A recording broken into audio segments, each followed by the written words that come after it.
Want a new way to handle food cravings? Stick around for this one because it's going to be helpful.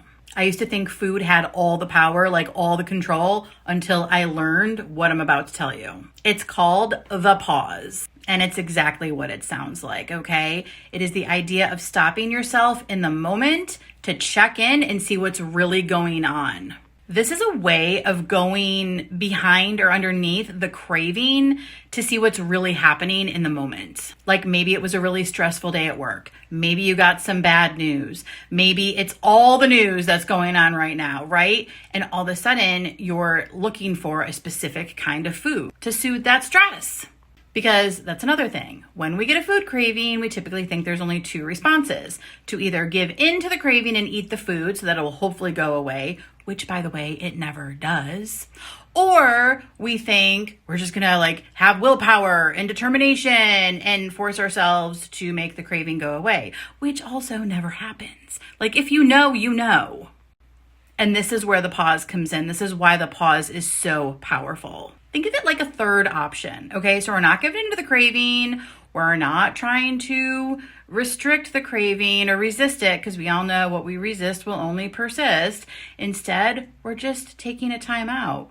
We're literally hitting the pause button on ourselves to check in and see what's going on. The beautiful part about the pause is it really doesn't matter whether you end up eating the food or not, okay? Here's why. When you stop to check in with yourself and ask some questions, get curious to see what's going on in the moment, and ask if food's gonna fix it, right? You're taking control of an otherwise autopilot behavior. This is putting you in charge. So if it feels like food is running the show, or food is powerful and those cravings that you get feel like a trance, okay, the pause is going to help break that. And I broke down exactly how to practice this pause in this week's blog and podcast episode. So if you want to check it out, head to my profile. The linktree in there has a link to the blog or the podcast. You can pick and choose whichever one you want. But either listen or read it and see the 6 steps, and you can start practicing them today. It's not about getting it perfect, okay? It is just about practicing it, practicing pausing in the moment.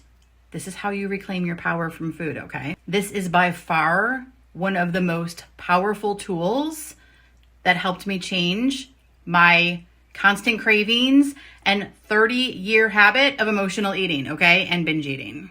I don't do any of that anymore. And it feels good to be on the other side of it.